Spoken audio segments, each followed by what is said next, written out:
Hey everybody, this is a real quick video in case you have Edifier W180T wireless Bluetooth earbuds and you need to do a hard reset to the factory default settings on them.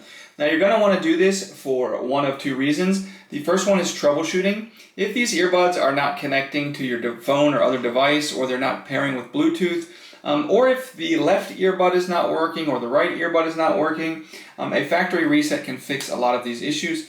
The second reason you might want to do this is if, for whatever reason, you want to delete all of the pairing history off of them so that you can pair them again as a brand new set of earbuds. We can go ahead and clear everything out and get a fresh start on them.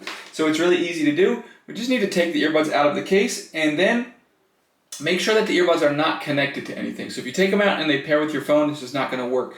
So you might want to go ahead and turn the Bluetooth off on your phone or anything like that. But anyways, we're going to take them out. They're not connected to anything, and we're just going to press and hold the back button on both of the earbuds for about 8 seconds until the blue LED blinks 6 times rapidly, and then the earbuds will turn off. Everything will have been cleared off of them, and then you can go ahead and turn them back on and just follow the normal pairing procedure and set them up as a new set of earbuds.